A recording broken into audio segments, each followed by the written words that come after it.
Assalamu alaikum wa rahmatullahi wa barakatuhu. My name is Liaquat Zaman and I hope you guys are having a wonderful time. This is the Quduri Mukhtasar Quduri series. I hope you guys are enjoying this.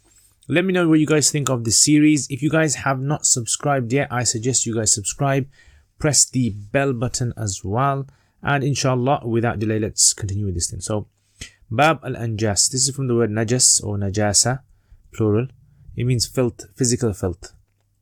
Right, so najis or najis, physical filth, babul anjas. Now, because we've discussed the previous chapters which are to do with ritual filth, right? Now it's talking about physical filth. So tathiru, it's from the tahara yutahhiru tathhir, purification, to purify. Bab taf'il. Najasa, as you guys know, I've just done that. Impurity. Wajibun, you guys should know this by now. Badan, it means the body.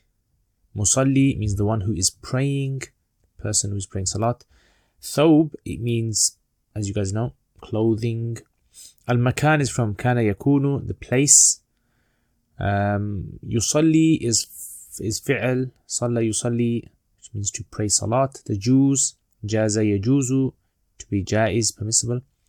Tathhir, we done that already. Ma'i, it means watery substance. Amaya, watery substance.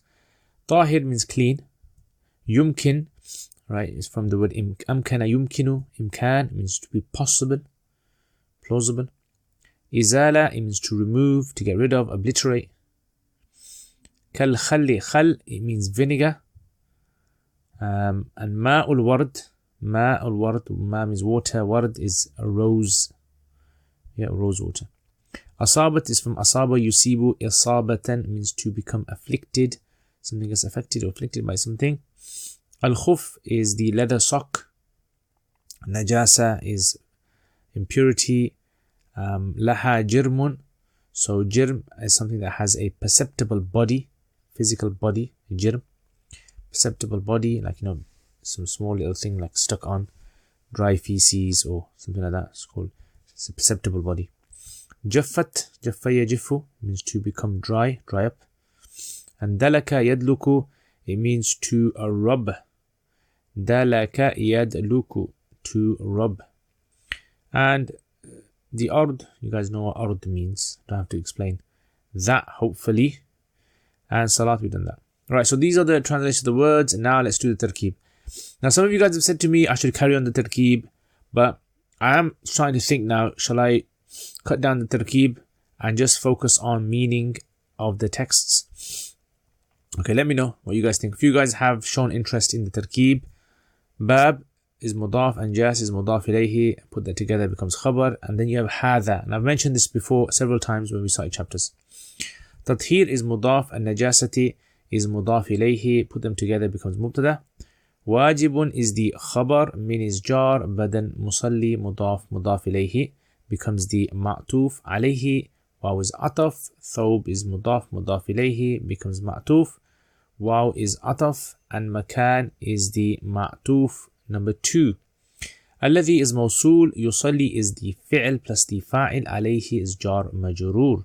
All them put together now becomes the majroor of min.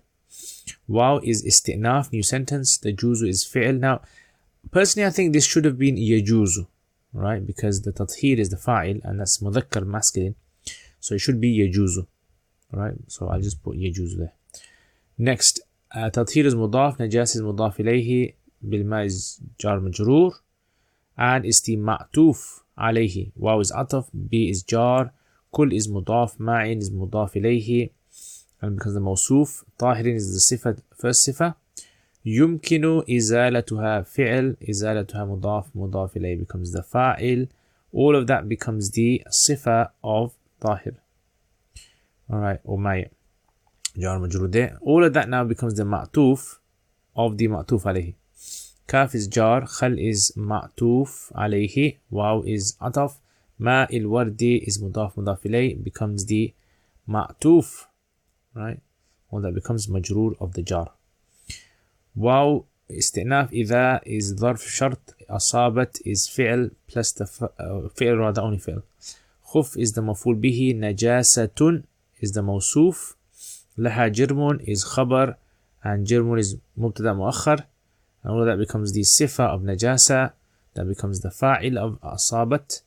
Jaffat is fi'l plus fa'il, dalakahu is fi'l plus fa'il plus maf'ul bihi, bil ard jar majroor, jazat is fi'l, salatu is fa'il, fihi is jar majroor, and there you have it. That's the whole tarkib done. Alhamdulillah. Okay, now let's look at the meaning of this now. So here there are several things that he's talking about. Imagine this is a person. Now the body sizes are a bit disproportionate, but don't worry about that. So this is a guy, let's say it's me, and I got some clothes on, and on my clothes I got some impurity. Now, how do I get rid of this impurity?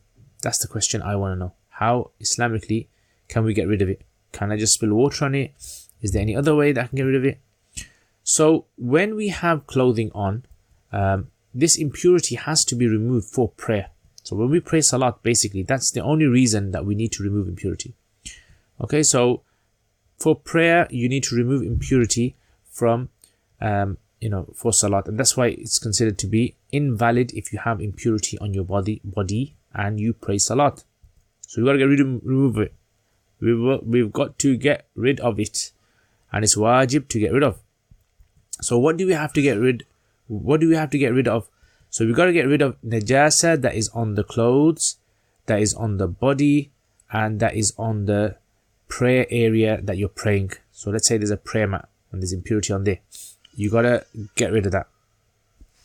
So if you've understood this, now you understand what Imam Quduri is basically saying. He's saying that Tathirun najasa wajib is wajib min badn al-musalli, from the body of the praying person, his thawb and his makan on which he prays. So those are the three areas you must clean.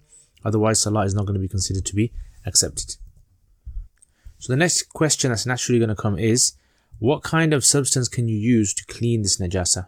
Is it only water? Because we all know water you can use. But is it only water? So he says it's permissible with any sort of substance, cleaning substance. That's the color's a bit light. Any sort of cleaning substance that's clean itself.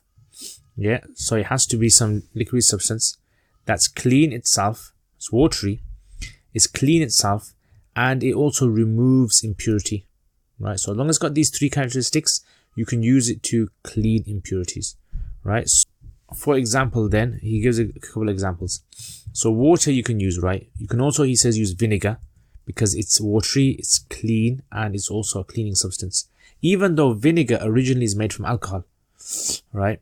But the vinegar itself is clean, right? Because it's gone through a process of change. So this is why they consider it to be clean.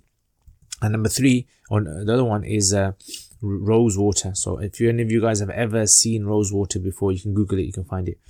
Right, so you can use a rose water. So that's the next masala then. So today's times, maybe we can use things like Febreze or cleaning detergents or Dettol, or anything that you might have in your house that can be used for cleaning purposes as well. Maybe even you can use your own saliva to clean like a bit of impurity you have on your body or something, and you use a bit of saliva to remove it. That's also possible. Wet wipes as well is another option. Okay, the aim, remember, is to remove impurity, and that's the aim, to remove impurity. Now, what if you have material that's made from kind of leather, like for example leather socks, and you have impurity on there? Can you use that?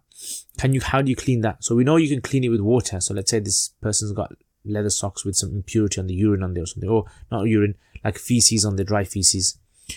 How do they clean it? So if the impurity has a jirm, he says jirm has a body, then as long as it dries and he rubs it off on the ground, right? So water can be used, and the second possibility is rubbing, because the Hanafis basically say that the idea of cleaning impurity is the removal of the impurity. So as long as you can get the impurity removed, that's the main maqsood, that's the main purpose. So you don't really need water. It can be achieved through many ways. I mean, nowadays modern techniques, dry cleaning and other techniques can possibly replace that as well. Okay, so that's basically the lesson. This masala is basically to do with if the impurity has a body, and next week we're going to be looking at other scenarios. Right, so let's have a look at some questions for you guys then. So here are some questions, right? Have a go at these questions. What is najasa? What can you use to clean najasa? What things must be must a person remove najasa from? Why do we need to remove it?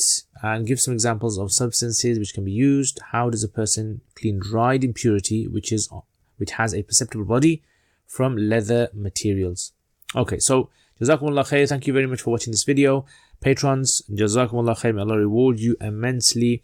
If you guys have any questions, let me know what you guys think. And I've also got some of these. So inshallah, some videos are coming up. I'm going to be using these, right, for the new series soon. Let me know what you guys think I'm going to be using these for. Right, and also let me know as well. Let me also know what you guys think of this series and how I can improve it for future videos as well. So Jazakumullah khair. Thank you very much for watching, guys. Assalamu alaikum wa rahmatullahi. Oh, before you go, subscribe, yeah? Make sure you subscribe. Make sure you give a like, share it with other people. Assalamu alaikum wa rahmatullah.